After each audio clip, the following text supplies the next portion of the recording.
welcome to Lundov News, Melbourne, Australia. Australia in general, Melbourne especially, and New South Wales have gone through a very tough time in relation to the bushfires. And like everybody else, we like to point the finger of blame. Yes, the Greens, they can cop that nice and sweetly because they are responsible for the disaster that we find ourselves in relation to the bushfires.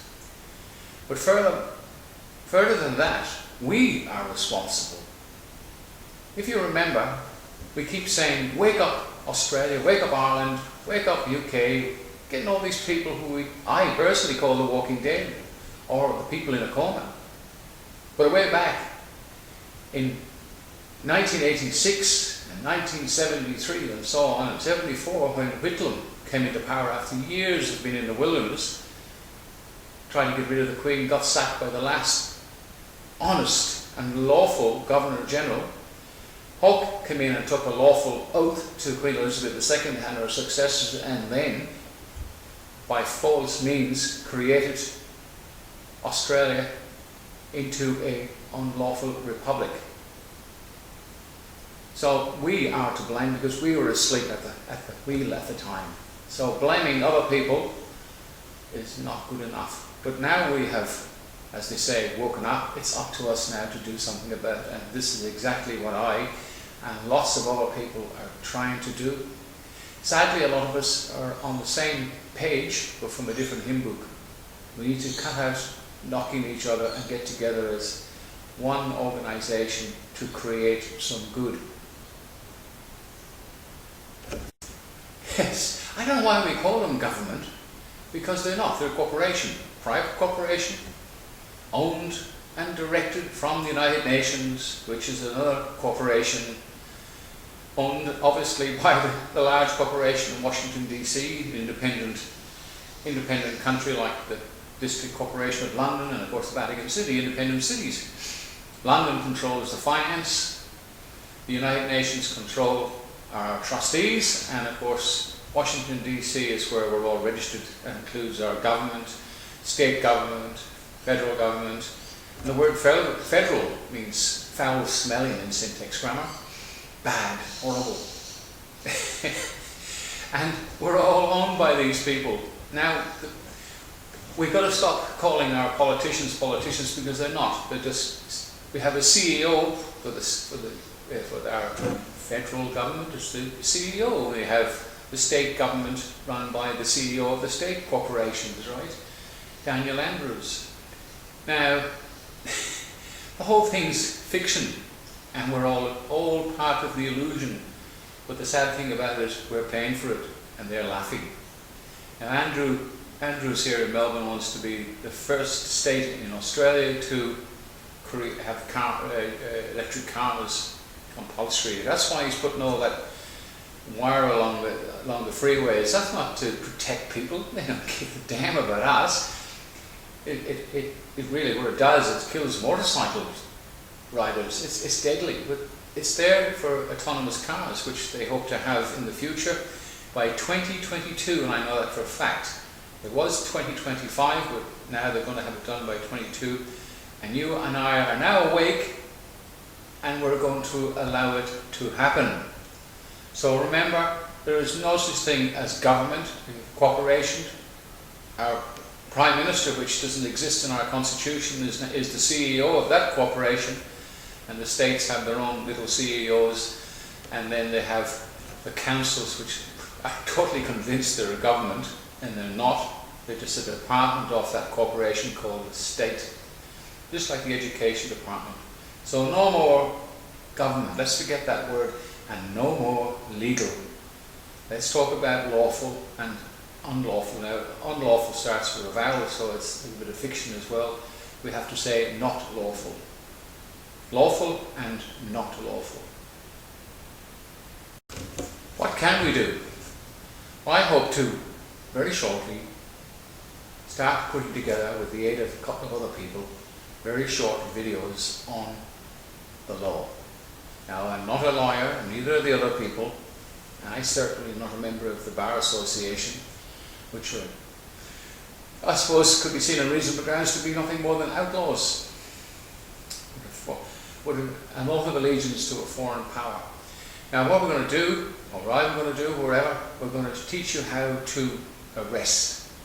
The powers of arrest under Section 4.5 of the Crimes Act, Section 4.6.2 of the Crimes Act, the use of force will be explained in detail. When you find somebody committing an offence, especially an indictable offence, you do have the power of arrest. Now the media would like to make this, what we do, we have a citizen's arrest. The difference between a policeman, in this case is a police officer, because they're all corporations, sadly, is a policeman or policewoman can arrest on suspicion of finding you of committing an indictable offence, or in fact a summary offence. As a citizen, which is, we're not really citizens because we're not in a republic lawfully, we are sovereigns. Okay, let's pretend we're citizens. You find somebody committing an offence, an indictable offence. I'll explain the difference between other types of offences, but indictable offence is serious offence. You have the right under Section 4.5a of the Crimes Act to apprehend, hold and detain that person and take them before a bail justice. But obviously the correct procedure will be taken to a police station or have the police pick them up if they've got time to do it, because they're pretty busy. But that's something we will go into in other ways. We're going to talk about the councils. The fact that the Queen has been removed from our constitution, you have no right to your land, your fee simple has been removed. The council can, apparently in 3 months, if you haven't paid your rates, and you may not have paid the rates because you're in dispute and you're having discussions with them on the telephone, and by written communication they'll just go and put it on the market anyway.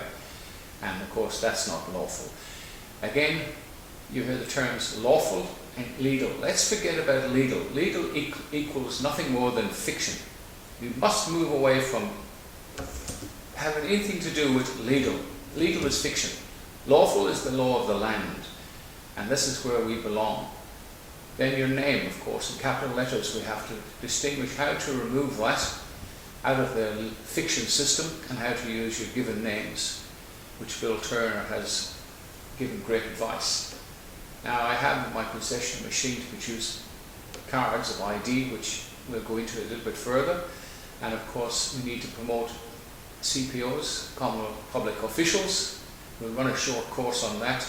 You can fill in a questionnaire, tick it off, and if you answer the question correctly, we can have you sworn in as a Commonwealth Public Official, which gives you rights of arrest under the Constitution. It's a long story, but keep on listening, it'll get better. Bye for now. Now, I've just been talking to Bill Turner in New Zealand. Today is the 6th of January 2020. Yes, 2020. Get used to it. Now, the Romans had many gods. There was the god of this, the tongue, the lightning, and so on and so forth. And all of a sudden, Christianity came along and there was one God. And they started believing in the one God. Now, this may sound strange, but we have to believe in one human being who is the God of change.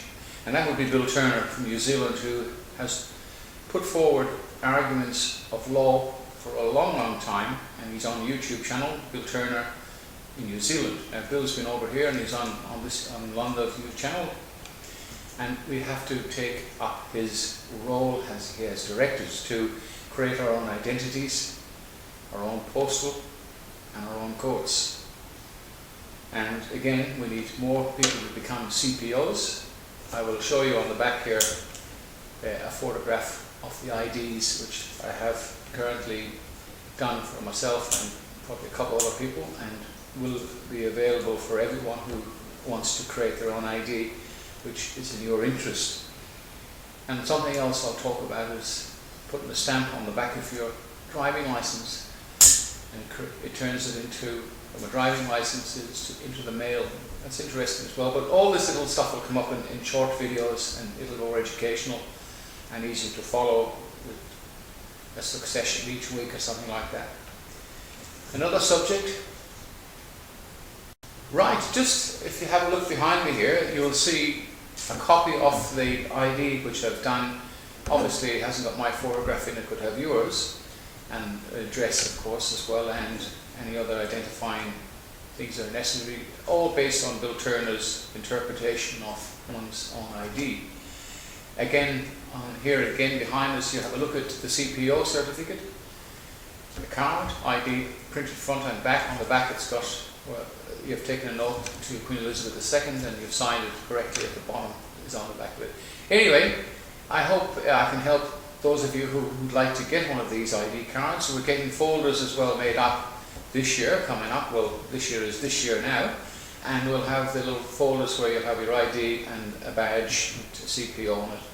Something to look forward to. Anyway, don't forget to subscribe. I think it's pretty important to subscribe.